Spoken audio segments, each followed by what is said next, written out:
Traffic jam just outside of Crystal City. Who would have thought? Two wheel loaders of all things, too.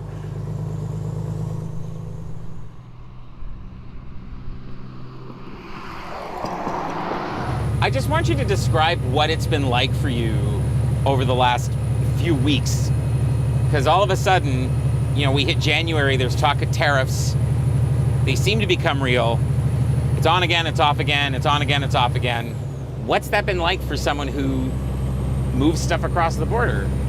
It hasn't been frantic, but it's been busy season of just pushing hard to get as much across as we can before the potential tariff. I mean, we don't know if he'll extend it again or if this is going to be it and now the tariff begins. So at this point, we always just assume that when he says a day, we're going to push hard to try to get as much grain across as we can before that tariff announcement or that tariff date comes on. I mean, it's you know, minus $1 billion. You're obviously not growing it fresh right now. Correct. So you've got the grain. Yep. It's just about how fast you can move it. Yeah, and what works against us is the border hours in these small ports are now 9 to 5. So we can't leave till 9 in the morning, and we have to be home before 5, or else it's a 2-hour drive around. That also works against us. So them closing the border hours doesn't help. We used to do 3 loads comfortably. Now we're 2 loads a day just because of the border hours. Here's that sign up ahead. Why is there a rush to get all this grain delivered before March the 4th? The grain's not going anywhere, right? It's not like it'll go bad. Correct. The grain won't go bad, but our markets are going to close down, or the tariff will hurt the markets, and that's what we're racing against the time. So it's not even that you're getting extra money for it right now. It's like, you know what the price is right now, and you're trying to get all of it across the border before the price potentially lowers. Correct. How worried are you about that? What kind of a difference would it make to your bottom line if you don't get it all across before March 1st? Well, it'll take off 25% of my bottom line, and that's a number often in agriculture. We don't have a number. Our bottom line isn't big enough to absorb that. Does it mean you have to cut back on things that you buy for the business? Does it mean you have to lay people off? Does it mean you're spending less money on your family? You know, I think business will continue as usual. It'll just be finding different markets and just marketing differently. Tell me how much you export to the U.S. Is it 100% of your output? How much grain are we talking about? So we export directly to the U.S. roughly about, I want to say 50 to 70%, depends on the year, of our total crop goes directly into North Dakota. This year we've had 230 loads of wheat to move into North Dakota, and we're on load 228 right now. We are almost done hauling across the little border. Because of the extension, we kept pushing hard, and we'll have it all across by the time the tariff comes on. How much did you have done at this time last year? Maybe 15-20%. That is a lot of extra work. How hard has that been on you and your team? This has been the number one priority for the last 2 months, has been haul wheat. If the elevator is open and there's not a holiday, we're hauling wheat. You talked about trying to find another market.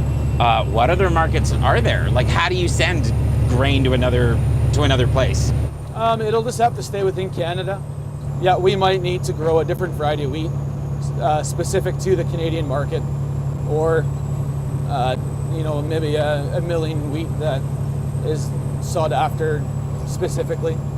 We can not grow as much wheat as we have, and we can try to replace it with more peas, yellow peas, more edible beans, canola. There's a few crops we can move around, which isn't the end of the world. The reason we go across the line is to take advantage of the price premium and get to play the exchange rate. How much competition do you have from farmers inside the U.S.? We're not always, I don't think, the most welcome in North Dakota, or probably lots of other places. I mean, why would they want a competitor coming into the country? And that's the reason why Trump is putting these tariffs on. He's putting his people first, which I can admire. Will it hurt us? Yes. But you have to admire someone who's willing to fight for your own people. And I'm sure that's the reason why we hear booing at hockey games and whatnot, right? Yeah. Do you expect your buyers to switch then, or do you think they're going to still want your stuff? Buyers I've talked to like buying our Canadian wheat. It's a little different quality than some of the American wheat that they buy. So they're not opposed to buying Canadian wheat. They buy a lot of it. So I think they would be scrambling a bit too. Are they going to pay the tariff, or are you going to take the hit? No one's really sure, although my broker says that it would be me paying the tariff directly to the government, not the elevator. Yeah. I guess we're coming up here, so. Yeah. You guys got your passports?